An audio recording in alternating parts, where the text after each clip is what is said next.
Hello students, last lecture में हमने discuss किया था परपेंडिकुलर एक्सिस थ्योरम और पैरेलल एक्सिस थ्योरम। और परपेंडिकुलर एक्सिस थ्योरम और पैरेलल एक्सिस थ्योरम के ऊपर हमने कुछ सवाल भी डिस्कस किए हुए थे। ठीक है, लगभग 6 to 7 क्वेश्चंस हमने दोनों थ्योरम के ऊपर यानी पैरेलल और परपेंडिकुलर एक्सिस थ्योरम के ऊपर डिस्कस किए हुए।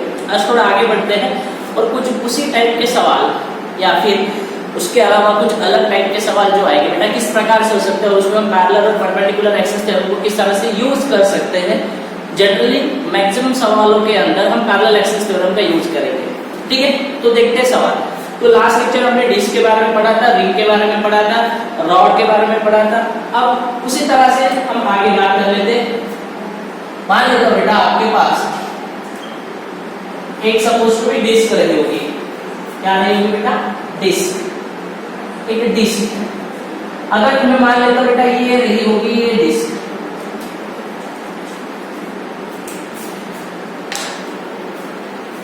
चलो मान लेते बेटा ये डिस्क है आपके पास। ये जो डिस्क है इस डिस्क का मास m है और इसकी रेडियस कितनी है r। यानी डिस्क जो है इस डिस्क का मास m और रेडियस कितनी है r। अगर इस डिस्क के बारे में आपसे बोला जाता है ये डिस्क है, इसका मास m है, रेडियस r है और एक्सिस जो है बेटा ध्यान से देखना, एक्सिस को मैं कैसे बढ़ाता हूं। ऐसे कुछ मान लिया मैंने, ये रहा होगा इसका सेंटर। ठीक है, अगर ये इसका सेंटर है तो मान लेता बेटा जो एक्सिस है वो एक्सिस ऐसे गिवन है आपको। ठीक है, यानी आपको क्या करना है बेटा, इस एक्सिस के अबाउट मोमेंट ऑफ इनर्शिया कितना होगा ये बताना है। यानी जो डिस्क है उस डिस्क का मास m है, रेडियस r है और ये एक्सिस गिवन है आपको इस प्रकार से, और इस एक्सिस के अबाउट आपको बताना है कि मोमेंट ऑफ इनर्शिया कितना होगा। तो किस तरह से कैलकुलेट किया जा सकता है? ध्यान से देखो, आपने इस तरह के सवाल ऑलरेडी सॉल्व कर लिए हैं, सिर्फ याद करना है क्या निकाला था, रिजल्ट क्या आया था और रिजल्ट को किस तरह से अप्लाई करना है सवाल के अंदर। तो ध्यान से देखना, तो मैं क्या करूंगा बेटा, ध्यान से देखिए ये सेंटर है तो सेंटर से एक एक्सिस को पास करूंगा कुछ इस प्रकार से। ठीक है, सवाल को सॉल्व करने का अप्रोच देखिए। आपको अगर एक्सिस ऐसे गिवन है तो मैंने क्या किया बेटा, दूसरी एक्सिस बनाई।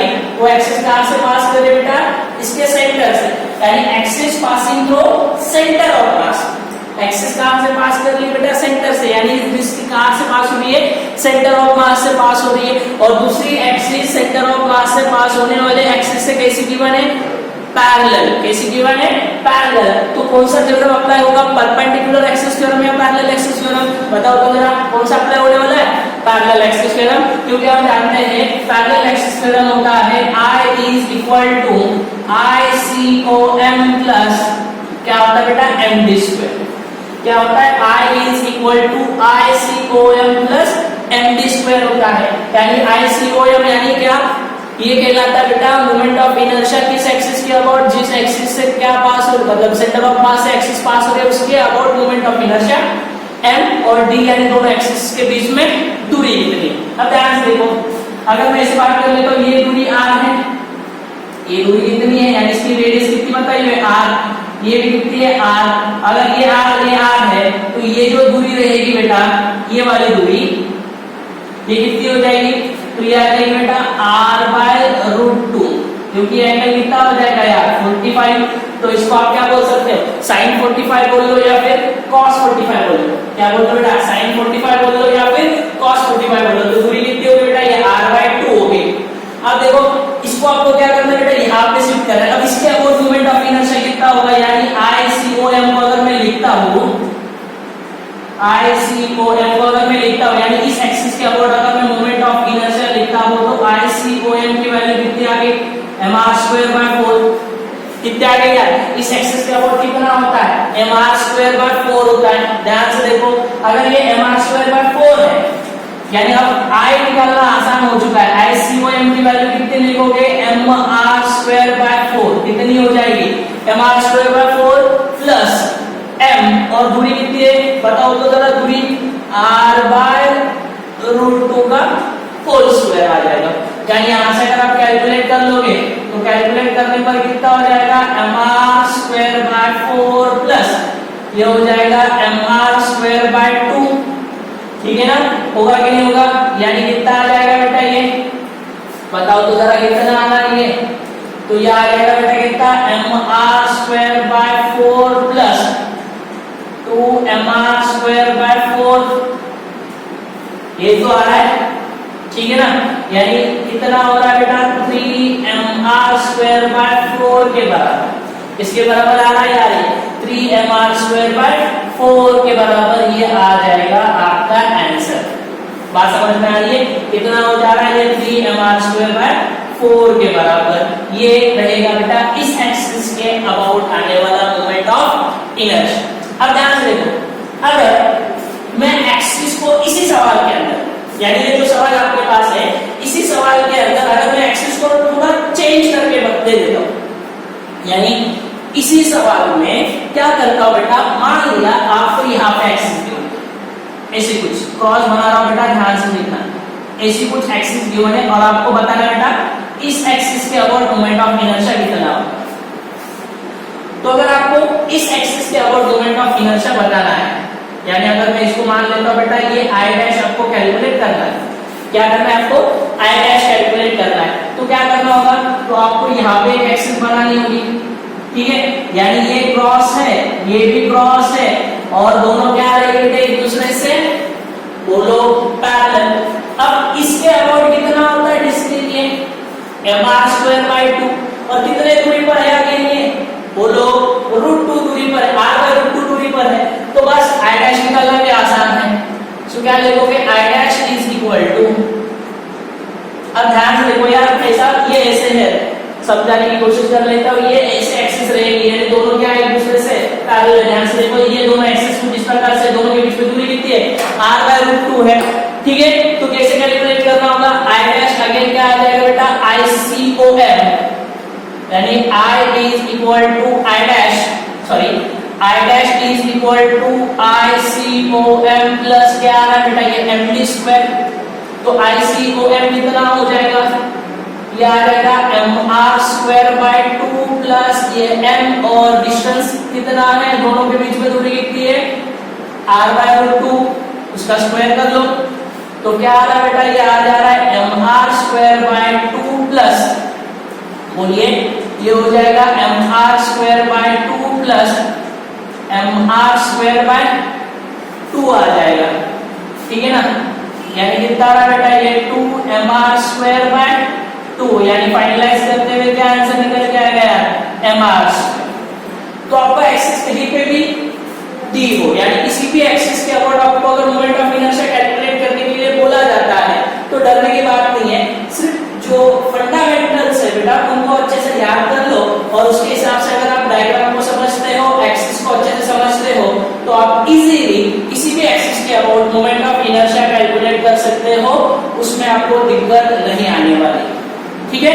तो मुझे लगता है ये सारी बातें आपको क्लियर। अब देखो अगर ये एक्सिस है और इसके अबाउट अगर आपको मोमेंट ऑफ इनर्शिया कैलकुलेट करने के लिए बोला जाता था तो हम कुछ इस प्रकार से कैलकुलेट करते थे, और जो दूसरा थ्योरम हमने पढ़ा है कौन सा, ये कौन सा पढ़ा है आपने पैरेलल एक्सिस थ्योरम, जो दूसरा थ्योरम हमने पढ़ा हुआ है डिस्कस किया हुआ है वो परपेंडिकुलर, परपेंडिकुलर क्या कहता है IZ is equal to IX plus IY बोलता है कि, तो ये देखो ये एक्सिस है, ऐसे एक एक्सिस फिर ऐसे एक एक्सिस, यानी जो मोमेंट ऑफ इनर्शिया इस एक्सिस के अबाउट होगा वही मोमेंट ऑफ इनर्शिया इसके अबाउट होगा और इसके बराबर आएगा, ध्यान से देखो इसके अबाउट जो मोमेंट ऑफ इनर्शिया रहेगा इन दोनों की सम इसके अबाउट मोमेंट ऑफ इनर्शिया के बराबर हो जाएगी, यानी कैसे कर लोगे, सो I, ठीक है, so I plus I is equal to किसके बराबर आएगा, देखो जरा इसके अबाउट, इसी का अबाउट कैलकुलेट करना है हमने, तो I' बोलूंगा मैं, so 2I is equal to I' आएगा, तो देखिए ये एक्सिस ऐसे पास हो रही है, ये एक्सिस ऐसे पास हो रही है, तो इसके अबाउट कितना मोमेंट ऑफ इनर्शिया होता है mr² / 4, कितना होता है mr² / 4, तो आप परपेंडिकुलर एक्सिस थ्योरम से भी सवाल को इजीली सॉल्व कर सकते हो और फाइनलाइज करते हुए आपको फाइनल आंसर कितना मिलेगा बेटा, फिर से बोलता हूं फाइनल आंसर आपको सेम ही आना, कितना mr² के बराबर, उसमें चेंज नहीं आएगा, चाहे परपेंडिकुलर एक्सिस थ्योरम लगा दो या फिर पैरेलल एक्सिस थ्योरम, ठीक है। रिंग और डिस्क वाले जो सवाल है ना, ध्यान से सुनना, रिंग और डिस्क वाले जो सवाल है उसमें से दोनों थ्योरम में से आप किसी एक थ्योरम को इजीली अप्लाई करके आंसर बता सकते हो, उसमें चेंज नहीं होता। ठीक है, चलिए आगे बढ़ते हैं। अगर मैं नेक्स्ट एग्जांपल की बात कर लेता हूँ यार, अगर मैं नेक्स्ट एग्जांपल की बात कर लेता हूँ, मान लेता हूँ बेटा आपके पास एक सॉलिड स्फीयर रहा होगा। क्या होगा बेटा? एक सॉलिड स्फीयर। अगर मैं एक सॉलिड स्फीयर बना लेता हूँ, चलिए मान लेते हैं बेटा कुछ इस प्रकार से, ये रहा बेटा एक सॉलिड स्फीयर। अब ये जो सॉलिड स्फीयर है, कौन सा ऑब्जेक्ट है बेटा ये आपके पास? Solid sphere. अगर ये सॉलिड स्फीयर है, मान लें बेटा इसका मास m और इसकी रेडियस r गिवन। जो सॉलिड स्फीयर है उस सॉलिड स्फीयर के लिए मास m बोला है और रेडियस कितनी बोली है बेटा? r बोली है। अगर इसके लिए मास m और रेडियस r बताई हुई है, और ध्यान से देखो, मान लेता हूं बेटा ये रहा इसके एक्सिस से पास होने वाली, यानी सेंटर से पास होने वाली एक्सिस, और आपको बताना बेटा इस एक्सिस से, आपको बताना बेटा इस एक्सिस के लिए, इस एक्सिस के अबाउट मोमेंट ऑफ इनर्शिया कितना होगा। ठीक है, और इसकी रेडियस कितनी है यार? r है। तो आप इजीली बता सकते हो कि आपके लिए क्या काम करेगा? ICOM का काम करेगा। ठीक है, तो क्या हो जाएगा देखिए, I is equal to ICOM plus इसके बराबर होता है ये md स्क्वायर के बराबर होगा। ठीक है, तो ICOM देखिए सॉलिड स्फीयर है, सॉलिड स्फीयर के लिए डायमेट्रिकली अगर सेंटर से एक्सिस पास हो रही है तो मोमेंट ऑफ इनर्शिया किसके बराबर होता है? बताओ तो जरा। 2/5 mr स्क्वायर के बराबर। तो ये आ जाएगा 2/5 mr स्क्वायर प्लस कितना आएगा ये? देखिए मास m और दूरी कितनी है यार? r, तो ये mr स्क्वायर बार, तो ये 5 6 7 यानी कितना आ रहा है? 7/5 mr स्क्वायर के बराबर। इसके बराबर आएगा बेटा ये 7/5 mr स्क्वायर के बराबर। इसके बराबर आएगा ये 7/5 mr स्क्वायर के बराबर। तो चाहे फिर आपके पास सॉलिड स्फीयर हो, चाहे हॉलो स्फीयर हो, चाहे रिंग हो, चाहे डिस्क हो, आपको ये थ्योरम याद रखना है। सब के लिए हम थ्योरम को इजीली अप्लाई कर सकते हैं और सवाल को सॉल्व कर सकते हैं, आपको किसी भी तरह की दिक्कत नहीं आएगी। अब देखिए ध्यान से, अगर ये आपको क्लियर है तो इसके ऊपर एक सवाल और बेसिक सा बन सकता है यार।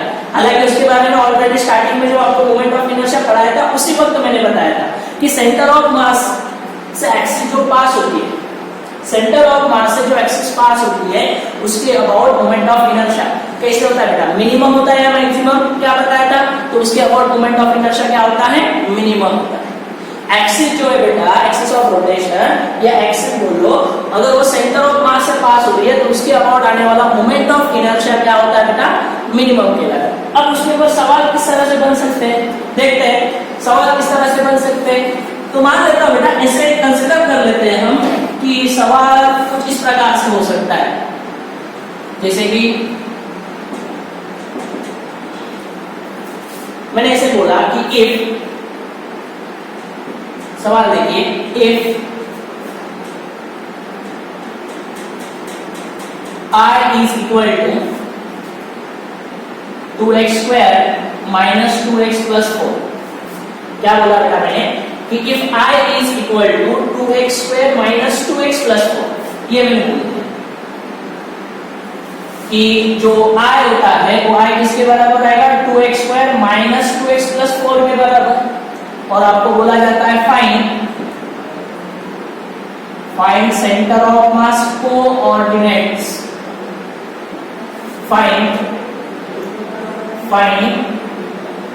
सेंटर ऑफ मास कोऑर्डिनेट्स, या फिर find coordinates of centre of mass, find coordinates of centre of mass. ये रहा बेटा सवाल। क्या बोला बेटा सवाल में आपके पास कि जो मोमेंट ऑफ इनर्शिया है I, वो किसके बराबर है यार? 2x square minus 2x plus 4 के बराबर है। ठीक है, और आपको बोला गया है, आपको बताना है find coordinates of centre of mass. अब इस तरह का जो सवाल है उसको किस तरह से कैलकुलेट करना है, मतलब सॉल्व करने का अप्रोच किस तरह से रखना है। अब देखिए I जो होता है बेटा, I गिवन है आपके पास 2x square minus 2x plus 4 के बराबर। यानी अगर मैं इसके सॉल्यूशन की बात कर लूं तो क्या आ जाएगा? तो ये आ जाएगा I is equal to 2x square minus 2x plus 4 given है। अब मैं इसको बोलूंगा बेटा D I by D X किसके बराबर बेटा, 0 के बराबर। D I by D X किसके बराबर बेटा, 0 के बराबर, क्योंकि हमें पता है अगर एक्सिस सेंटर ऑफ मास से पास होती है तो उसके अबाउट आने वाला मोमेंट ऑफ इनर्शिया क्या होता है, मिनिमम होता है। तो D I by D X is equal to 0, यानी फाइनलाइज कर लोगे तो क्या आ जाएगा यार, डी बाई डी एक्स, ठीक है ना। अगर आप देखो ध्यान से तो ये जो वैल्यू बेटा, यानी मैं लिखूंगा बेटा तो डी बाई डी एक्स क्या आना है, 2x square minus 2x plus 4 is equal to कितना आना बेटा, 0। तो आप इसको अगर डिफरेंशिएट कर लोगे तो ये कितना आ रहा है, 4x माइनस 2 के बराबर, क्योंकि ये 0 हो जाएगा, ठीक है। तो अगर बात की जाएगी तो क्या डी बाई डी एक्स किसके बराबर है, 2x square minus 2x plus 4 is equal to 0। तो कितना आ रहा है, 4x माइनस 2 किसके बराबर होगा, इज इक्वल टू 0 के बराबर।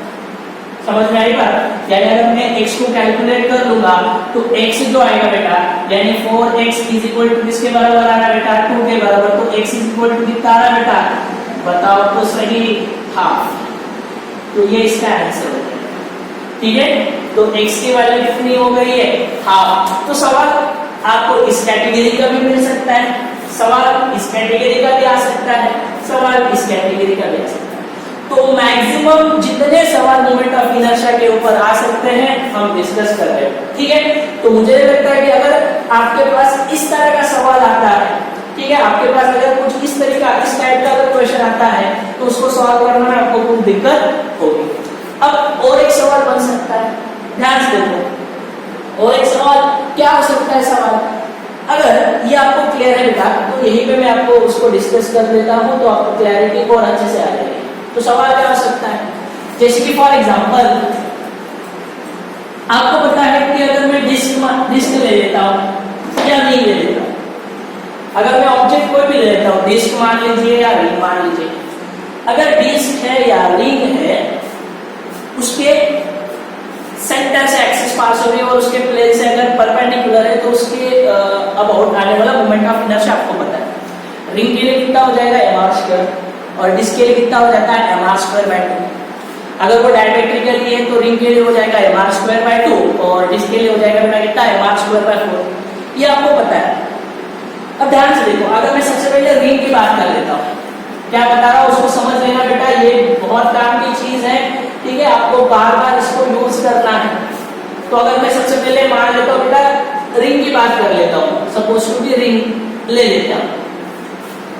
अगर मैं रिंग की बात कर लेता हूँ तो मान लिया बेटा ऐसी कुछ रिंग मेरे पास, ठीक है, थोड़ी बड़ी बना लेता हूँ, चलिए इसे मान लिया बेटा ये रिंग मेरे पास। अब ये जो रिंग है इस रिंग का मास मैंने कंसीडर किया हुआ है कितना है m और इसकी रेडियस मैंने कंसीडर की हुई है r। और अगर मैं ऐसे मान लेता हूँ बेटा एक्सिस ऐसे पास है, ठीक है, एक्सिस कैसे पास है बेटा, ऐसे पास है, यानी एक्सिस पासिंग कहां से बेटा, axis passing from its centre, कहां से पास कर रही है बेटा, उसके सेंटर से पास कर रही है और उसके प्लेन से कैसे बेटा, परपेंडिकुलर। और अगर एक्सिस सेंटर से पास हो रही है और प्लेन से परपेंडिकुलर आ रही है तो उसके अबाउट जो मोमेंट ऑफ इनर्शिया होता है I वो किसके बराबर होगा, mr स्क्वायर के बराबर। किसके बराबर आएगा, mr स्क्वायर के बराबर। अगर मैं रिंग को काट देता हूं, अगर मैं रिंग को काट देता हूं, यानी अगर मैं इसे मान लेता हूं बेटा ये जो रिंग थी, अब ये रिंग कुछ इस प्रकार से, ये रिंग थी ना पूरी, ठीक है, यहां से एक्सिस पास हो रही थी, अब रिंग ऐसी हो गई, यानी अब रिंग क्या हो गई बेटा, सेमी सर्कुलर। अब रिंग जो है सेमी सर्कुलर रिंग, तो इसलिए बेटा ये सेमी सर्कुलर। और अब इसके अबाउट अगर मोमेंट ऑफ इनर्शिया की बात कर लेंगे, अगर इसके अबाउट हम मोमेंट ऑफ इनर्शिया की बात कर लेते तभी भी मोमेंट ऑफ इनर्शिया कितना आ जाएगा, mr स्क्वायर। तभी भी मोमेंट ऑफ इनर्शिया किसके बराबर आएगा, mr स्क्वायर। आप अगर इसका थोड़ा सर्कुलर आर्क ले लेते हो, यानी आप अगर इसका सर्कुलर आर्क ले लेते हो कुछ इस प्रकार से, ठीक है, आप इसका सर्कुलर आर्क लेते हो और ये आपका एक्सिस है, ठीक है। इसके अबाउट आने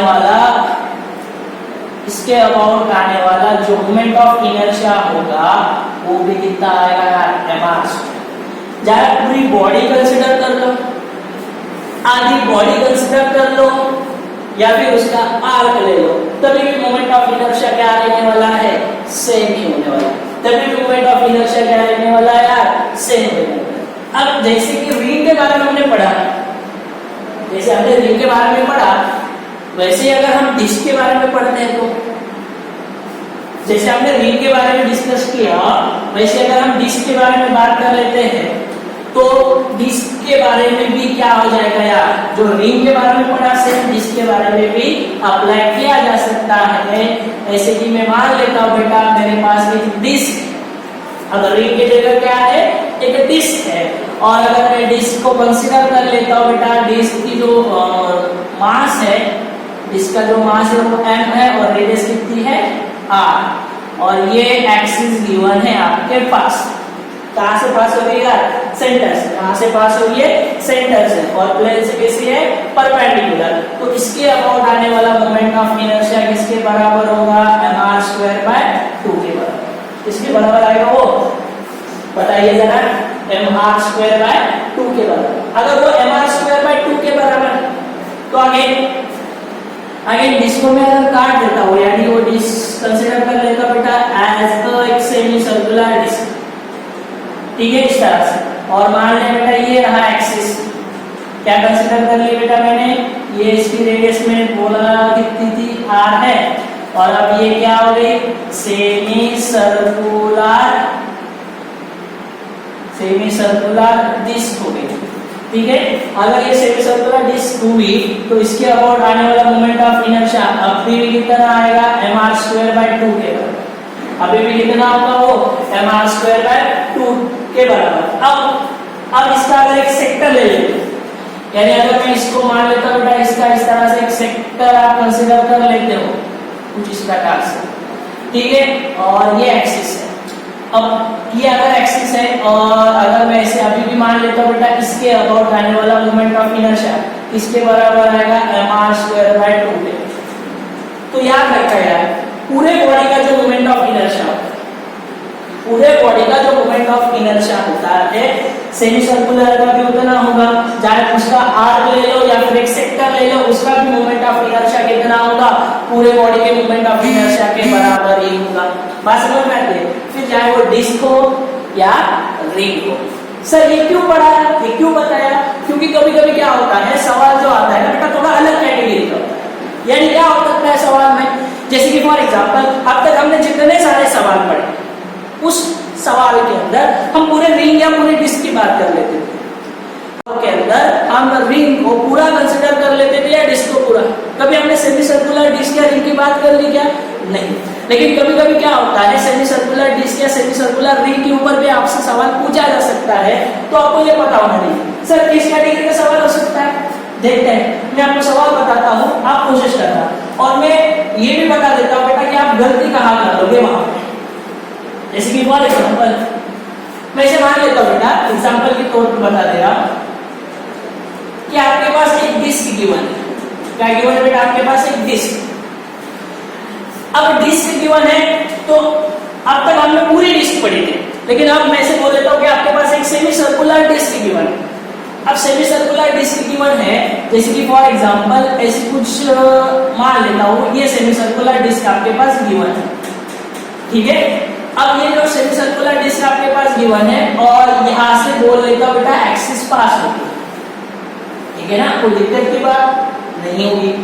और आपको बताना है बेटा यहां से जो एक्सिस पास हो रही है ना, इसके अबाउट मोमेंट ऑफ इनर्शिया कितना होगा। ये जो डिस्क है सेमी सर्कुलर डिस्क, इसका मास m और रेडियस r मैंने बोल दिया। क्या है बेटा, ये डिस्क कैसी है, सेमी सर्कुलर, उसका मास मैंने बोला m है, रेडियस r, और एक्सिस ऐसे पास हो रही है। इसके अबाउट आपको बताना बेटा मोमेंट ऑफ इनर्शिया कितना होगा, आई डैश बोलूंगा, उस आई डैश के वैल्यू को आपको कैलकुलेट करना है। तो ये सवाल बन सकता है, अब तक नहीं देखा अब तक पूरी रिंग की बात कर ली, लेकिन अब इसकी जरूरत है, तो इसीलिए अब ध्यान से देखो, तो आपको इसके अबाउट मोमेंट ऑफ इनर्शिया तो पता होगा, हाँ बिल्कुल पता है, कितना आ जाएगा mr²/2।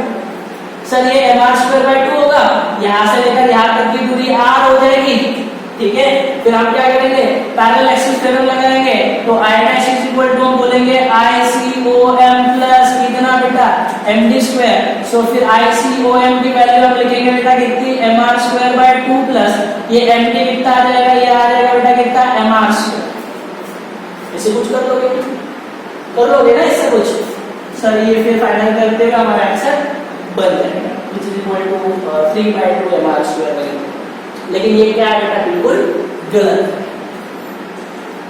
बिल्कुल क्या बेटा ये गलत, क्योंकि आप ध्यान से देखो, तो हमने सेंटर ऑफ मास की बात कर ली है, एक सेमी सर्कुलर इसका सेंटर ऑफ मास कितना होता है, एक सेमी सर्कुलर डिस्क का सेंटर ऑफ मास कितना होता है, रिंग का कितना होता है, इसकी चर्चा हमने कहा कि ये सेंटर ऑफ मास। और आप जो पैरेलल एक्सिस थ्योरम लगाते हो, तो पैरेलल एक्सिस थ्योरम को आप लिखते हो I = ICOM। इस ICOM का मतलब होता है एक्सिस कहां से पास होनी चाहिए, सेंटर ऑफ मास से।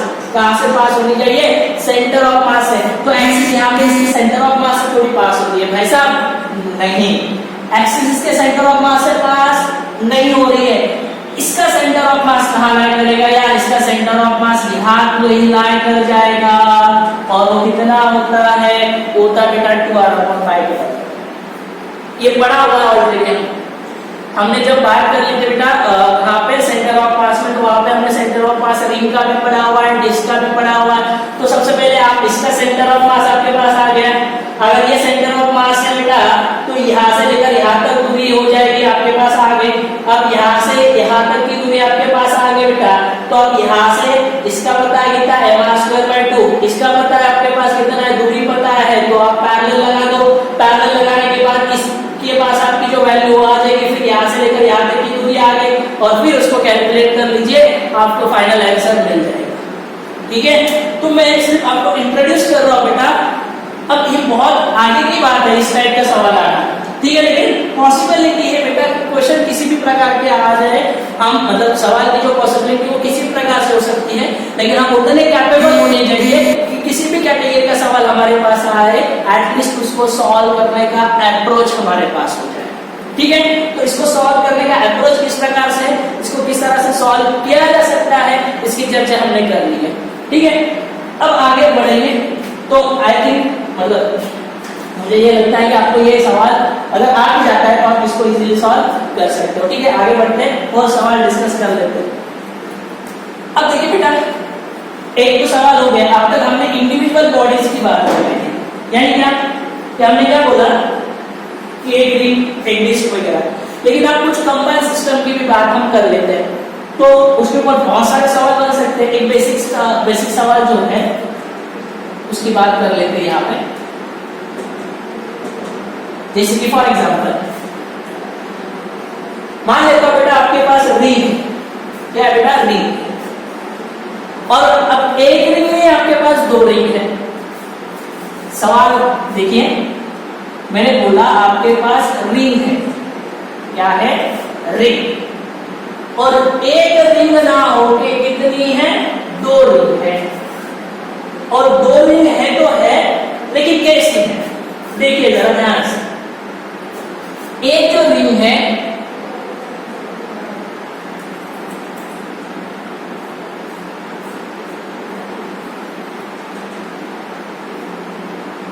कुछ ऐसी, ठीक है, और जो दूसरी रिंग है वो कुछ ऐसी है, ठीक है। अब रिंग जो है इसका मास m है, रेडियस r। रिंग जो है इसका मास m है और रेडियस कितनी है r, और एक्सिस जो है वो ऐसे गिवन है, ठीक है, इसके अबाउट आपको बताना है बेटा मोमेंट ऑफ इनर्शिया कितना होगा। इसके अबाउट आपको बताना है बेटा मोमेंट ऑफ इनर्शिया कितना होगा। आई होप सो मतलब जो डायग्राम है वो आपको क्लियर है। ध्यान से देखो, डायग्राम में क्या बताया हुआ है, एक रिंग जो है बेटा कुछ इस प्रकार से और दूसरी रिंग इसके अंदर फंसी हुई है ऐसे ऐसे। ठीक है, ये रिंग ऐसे गिवन है और ये रिंग इसमें ऐसे फंसी हुई है। ठीक है, और एक्सिस ऐसे पास हो रही है और इस एक्सिस के अबाउट आपको बताना बेटा मोमेंट ऑफ इनर्शिया कितना है। तो कैसे अप्रोच कर लोगे आप? एक्सिस देखो बेटा ऐसे गिवन है, ध्यान से।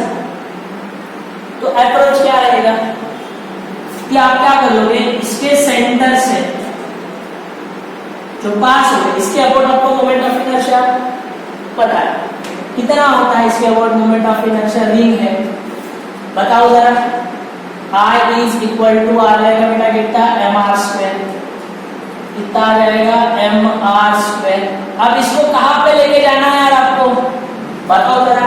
यहां से यहां तक लेकर जाना है, तो यहां से ये r 2r और ये r कितने दूरी पर, 3r। तो क्या लिखोगे, m, ये आ जाएगा बेटा 3r²। चलो, ये तो कौन से रिंग की बात कर ली बेटा हमने, नीचे वाले। अब ऊपर वाले रिंग की क्या बात करेंगे, प्लस। अब यहां से देखो ऊपर वाले रिंग के लिए ऐसी दूरी करनी होगी ना, तो कितनी होगी, mr²। एक्सिस को ऐसे बोलोगे ना, तो कितने आ जाएगी यार, mr²/2।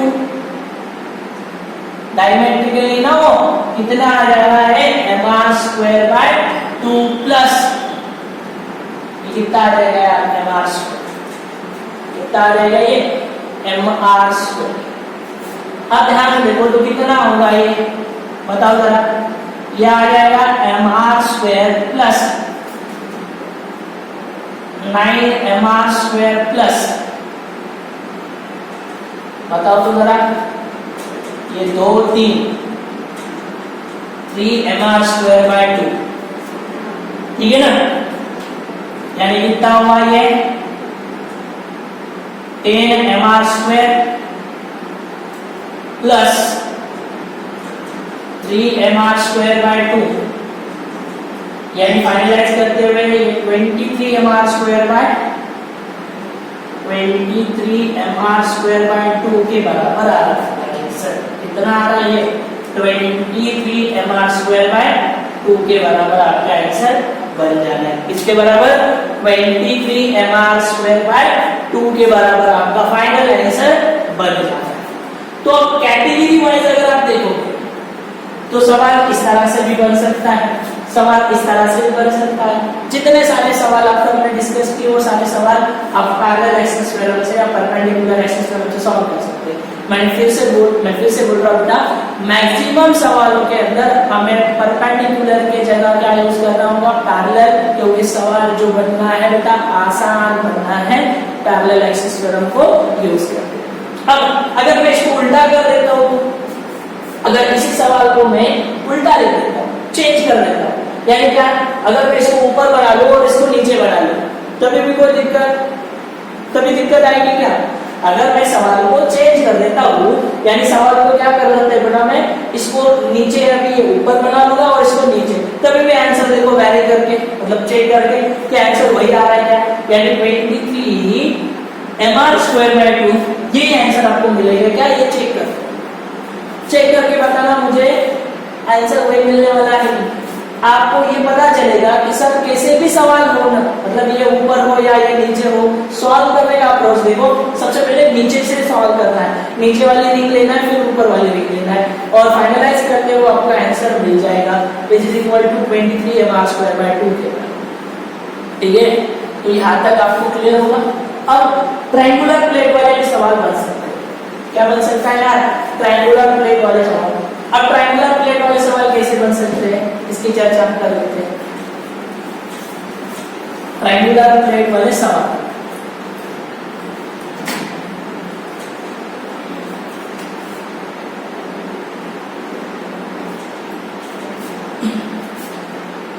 मैं इसको कुछ हेडिंग के तौर पे बोल लेता हूं।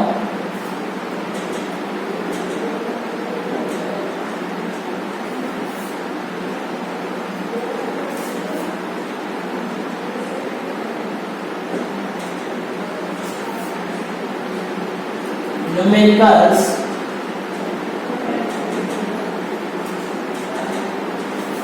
और ट्रायंगुलर प्लेट। ठीक है, ट्रायंगुलर प्लेट वाले क्वेश्चन ये भी आपने अब तक कहीं देखे होंगे। कैसे सवाल हो सकते हैं ट्रायंगुलर प्लेट के ऊपर, किस तरह का सवाल हो सकता है? जैसे कि फॉर एग्जांपल अगर हम बात कर लेते हैं, मान लेते हो बेटा इस तरह से आपके पास एक ट्रायंगुलर प्लेट, चलो इस तरह से बोलिए, अगर ये ट्रायंगुलर प्लेट आपके पास है जिसका मास मैं बोल दूंगा बेटा m रहा, और आपसे बोला जाता है यार कि ये जो है ये एक्सिस गिवन है, इस एक्सिस के अबाउट आपको बताना है मोमेंट ऑफ इनर्शिया कितना।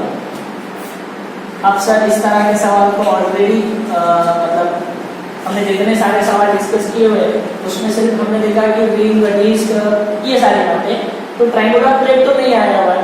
तो ट्रायंगुलर प्लेट को किस तरह से सॉल्व करना है ये दिक्कत बच्चों को आती है, और इसीलिए हम पढ़ने जा रहे हैं बेटा ट्रायंगुलर प्लेट वाले सवाल को किस तरह से सॉल्व किया जाए। अब ध्यान से देखो, अगर आप देखते हो तो इस कैटेगरी के जो सवाल है उसमें हमें यूज करना बेटा सिमेट्री का। किसका यूज करना है?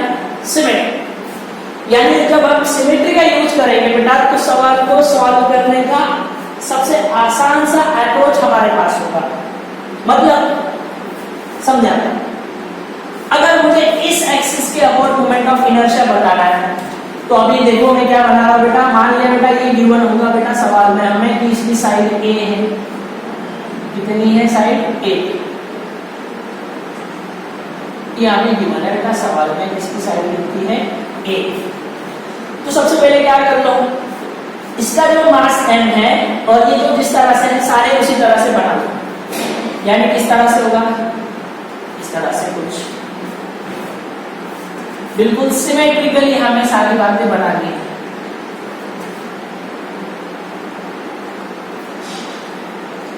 ठीक है, ऐसे कुछ आएगा ये, फिर ऐसे कुछ आएगा इधर, और फिर ऐसे कुछ आएगा इधर।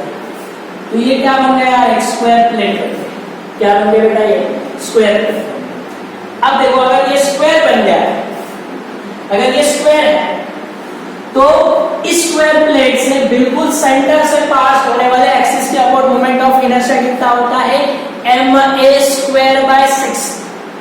कितना होता है, ma²/6 होता है। ये ऑलरेडी हमने पढ़ा हुआ है, 6ma²/2।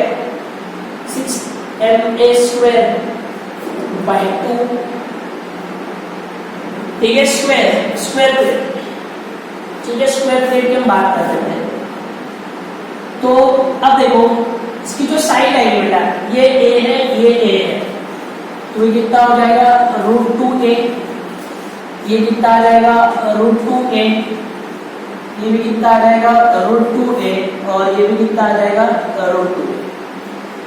और इन सबका जो मास है, लगभग एक स्क्वायर बनाना है, इन सबका जो मास है उस मास के बारे में क्या बोल सकते हो कि ये जो मास रहेगा बेटा वो मास कितना होगा, तो वो मास हो जाएगा बेटा कितना 4m के बराबर। एक का मास कितना है m, ऐसे कितने हैं हमारे पास, ऐसे हमारे पास 4 है, कंप्लीट 4 है, तो सबका मिला के कितना मास हुआ बेटा 4m के बराबर। ठीक है, तो सबका मिला के 4m हो जाता है।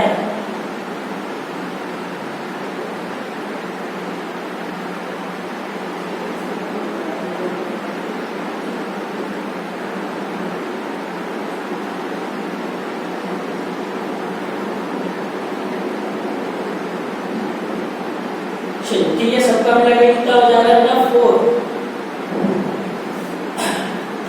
सबका मिला के कितना हो रहा है बेटा 4m। तो आप कैसे लिखोगे इसको बताओ, इसको लिखने का तरीका कितना हो जाएगा, इस तरह से। तो इसके अबाउट अगर आपको पता है कि मोमेंट ऑफ इनर्शिया कितना होगा, यानी इस तरह से बोला जाएगा, तो I इज इक्वल टू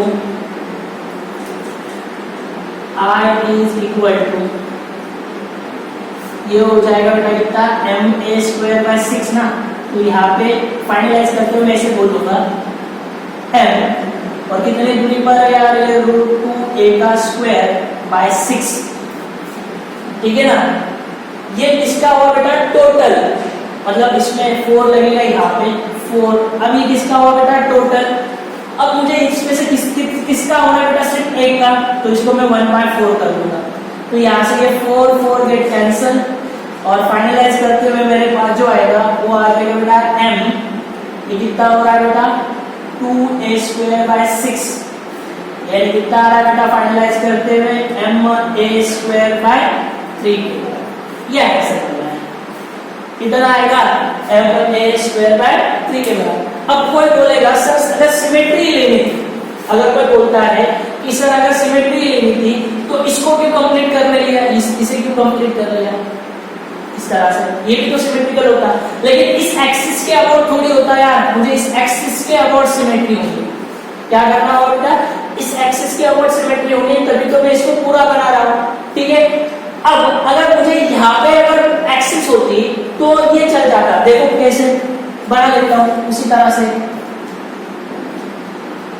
से एक सवाल हम डिस्कस करेंगे। तो मान लो बेटा ऐसे गिवन है, ये गिवन है बेटा आपके पास ट्रायंगुलर प्लेट, ठीक है। अब इसका मास आपके पास गिवन है यार कितना है, यहीं पे बना लेता हूँ m मास गिवन है, और आपको एक्सिस ये गिवन है, ठीक है।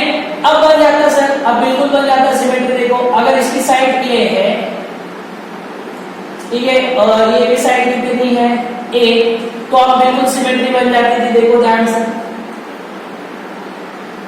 ये आगे बेटा पूरी सिमेट्री। अब ये बिल्कुल सिमेट्री बन गई, तो यहाँ से आपको दिक्कत नहीं होगी अब सॉल्व करने में। देखो तो जरा, अब इसका टोटल जो मास है बेटा वो कितना हो जाएगा 2m, कितना आ जाएगा 2m। अब क्या कर लोगे, फिर बोलूंगा I इज इक्वल टू, बोलिए कितना आएगा, I इज इक्वल टू तो आ जाएगा 2ma² बाय 6, कितना हो जाएगा यार 2ma² बाय 6 के बराबर। अगर ये 2ma² बाय 6 के बराबर आ जाता है, ठीक है, ध्यान से। अब सर अगर ये a दूरी पर है, इसलिए मैंने बोला ये 2ma² बाय 6 के बराबर है, क्योंकि अगर यहाँ से देखो तो इस एक्सिस के अबाउट, यानी अगर यहाँ से पास हो रहा है बेटा बिल्कुल सेंटर में, तो कितना होगा ma² बाय 6 होता है। तो अब टोटल है ना ये, तो इसके कारण मैंने क्या बोला, ये कितना आ जाएगा, ये आ जाएगा 2ma² बाय 6। अब इसको सॉल्व करने का अप्रोच किस तरह से हो सकता है यार, देखो यहाँ पे मैंने पूरे कंप्लीट लिखा था, अब ये साइड पूरे निकल के आ रही थी तो इसलिए बोला था। अब मैंने इसको बोला 2ma² बाय 6 इसके अबाउट है। अब ध्यान से देखो मैं क्या कर रहा हूँ, अगर मैं इसको ऐसे बना लेता हूँ, ये एक्सिस मैंने ऐसे बना लिया। अब मैं यहाँ पे कुछ अलग यूज कर रहा हूँ बेटा। अब यहाँ से देखो इस एक्सिस के अबाउट और इस एक्सिस के अबाउट, इसके अबाउट जितना मोमेंट ऑफ इनर्शिया होगा इसी के अबाउट उतना, और इसके अबाउट आने वाला मोमेंट ऑफ इनर्शिया कितना है, तो होगा 2ma² बाय 6 के बराबर। अब ध्यान से देखो मैं कौन सा थ्योरम यूज कर रहा हूँ, परपेंडिकुलर थ्योरम यूज कर रहा हूँ यार। तो यहाँ पे मैं बोलूंगा बेटा I और I दोनों मिला के कितना होगा 2I इज इक्वल टू, इसके बराबर आएगा 2ma² बाय 6 के बराबर। अरे यार होगा कि नहीं होगा, बिल्कुल होगा। तो I इज इक्वल टू किसके बराबर आएगा बेटा ma² बाय 6 के बराबर। तो ये किसके लिए हो बेटा, ये कंप्लीट हुआ पूरे स्क्वायर के लिए, मुझे सिर्फ इतना पोर्शन के लिए होना था। तो क्या करूंगा, I is equal to ma² by 2 into 6 आधा कर लिया ना, तो final I is equal to कितना बोल रहा है, मतलब कितना आ रहा है बेटा फाइनल आंसर ma² बाय 12। तो ये रहेगा बेटा इसके अबाउट आने वाला moment of inertia I is equal to ma² by 12, और इसके लिए हमने जब कैलकुलेट किया था तो कितना आया था ma² बाय 3, ठीक है। तो इस कैटेगरी के सवाल भी आपसे बनने हैं, ठीक है। तो बाकी जो पोर्शन है बेटा वो डिस्कस करेंगे बेटा अगले लेक्चर में। तो आज के लिए रुक जाते हैं, थैंक यू सो मच।